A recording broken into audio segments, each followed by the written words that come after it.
If I ever get pregnant with a son, I'm returning it to the sender because I don't want to raise one. I don't care. I just don't see a possibility of raising someone that doesn't contribute to a woman suffering in some way. Like, she sounds like she hates men enough to, like, literally, when she's thinking about having a child, she's not thinking about having a family and a man being a part of the equation. She's like, I just want the sperm, or, you know.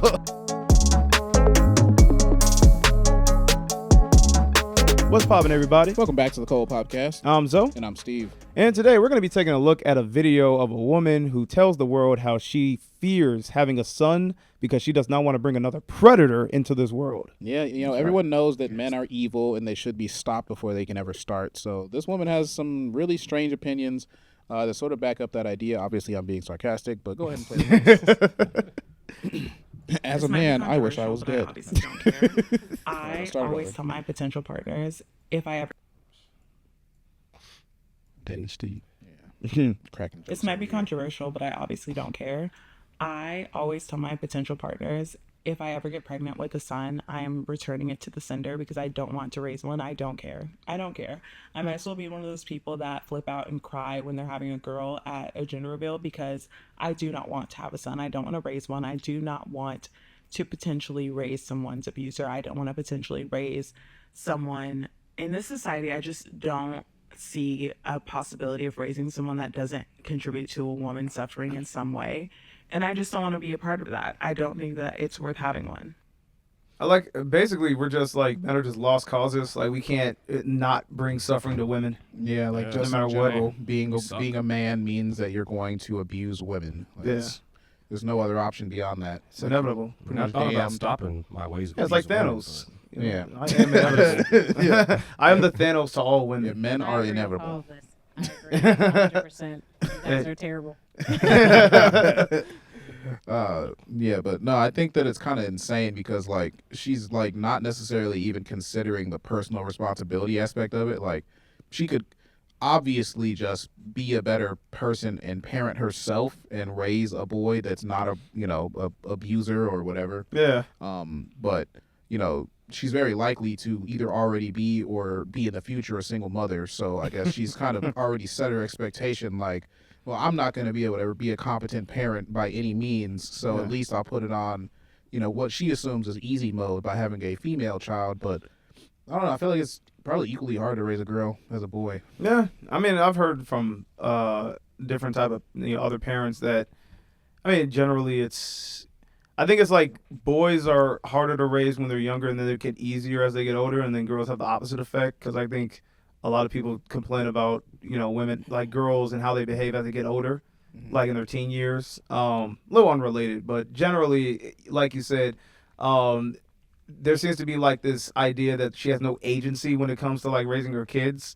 Like even if she were to like try to be a good mom, she's just like, oh, and undoubtedly he's going to become a evil person, and I would assume it's probably based on personal experiences she's had with men in her life, where she's just like, kind of have this back-ended trauma where it's like, oh, men never change, they're the worst.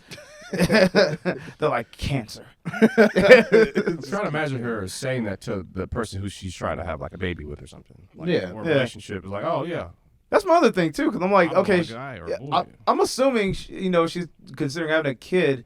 This may be the this may be the cisgendered mind in me, but I'm assuming she's talking about she wants to have a heterosexual relationship to produce a child. Because you did talk about gender reveal. I'm assuming you can't do that with an adoption. Yeah. So you can also donate your sperm. You know that, right? That's true. Yeah. Well, yeah, that's also because I was also thinking like she sounds like she hates men enough to like literally when she's thinking about having a child, she's not thinking about having a family and a man being a part of the equation. She's like, I just want the sperm.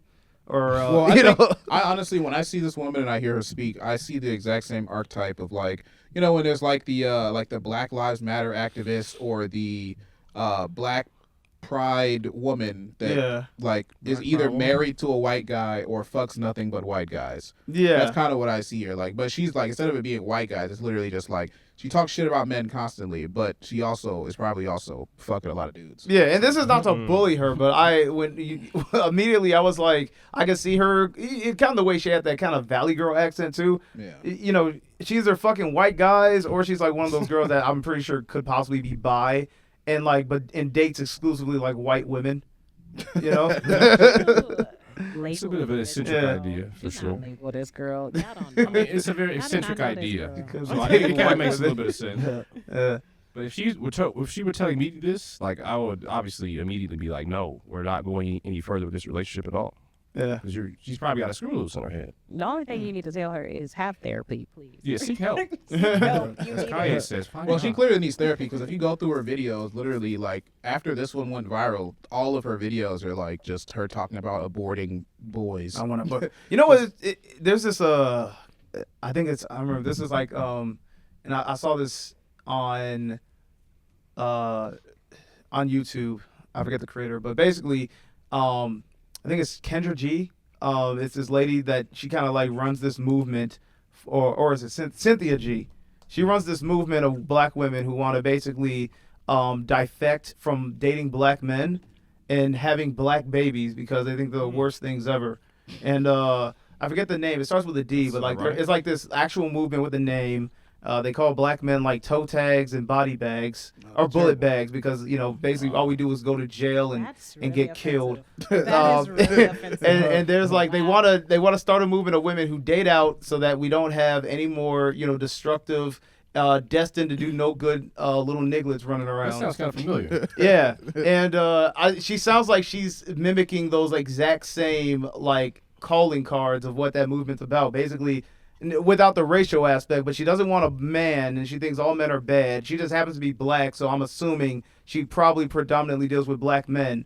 So her hatred of men is pretty much just for black men, because I'm sure that's who she deals with mostly. So yeah, she seems like she's one of those. A wonderful lady, yeah. Yeah. Sounds like a really nice lady. I'm thinking. Give me a second. I'm thinking of the name because it's like on the tip of my tongue right now. But keep talking about something.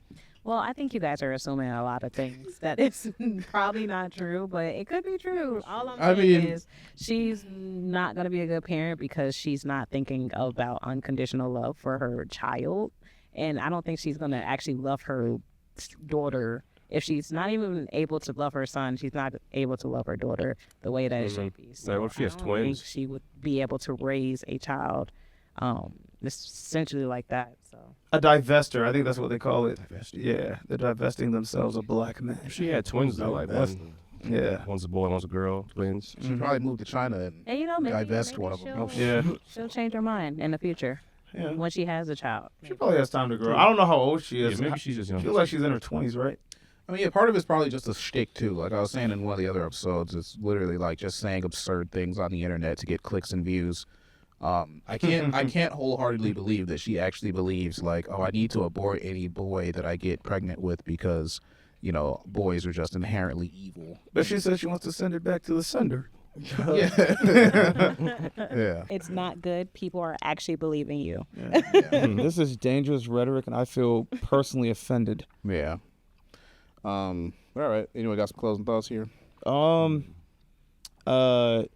Yeah, I think that I don't like what she said. I'm a man, and that hurt me. Hurt my feelings. Hurt my feelings. Yeah. I don't like it either, but she not that cute, so I wouldn't be watching her content. Yeah, tell her like it is. Yeah. You know what? I'm offended by that. Why are you offended? I'm offended by that because she doesn't have to look cute to tell the truth. be relevant. Yeah, To be Roosevelt. How dare you? I mean, but let's be honest. As a man, when you scrolling through social media, it's what's cute that's gonna get your attention first. Yeah. You feel me? And Before that's you- why she hates men. Roosevelt over here making her point. Case Damn. closed. Looks like this nigga should have been aborted. I take it back. What you said. Now, I take it back. What you said was actually A1. Oh, shit. All Whoever right, well, you are. I mean, yeah, nah. I mean, my closing thought generally is just like, I mean, I think she's a fool. But anyway, thanks for watching this episode of the Cold Podcast. Let us know what you think about it in the comments. If you agree with her, cool. I don't agree with you, and I don't think any of us really do. But, thanks for watching anyway. And check us out on all social media platforms at The Cold Podcast. We're also on all audio and video platforms, Spotify, Apple Podcasts, and YouTube. And be sure to check out our Patreon. $5 a month gets you access to all of the My Black Friends podcast episodes, as well as any other exclusive content we create for The Cold Podcast. Thank you for popping in. We got to pop out of here. All right. Peace. What about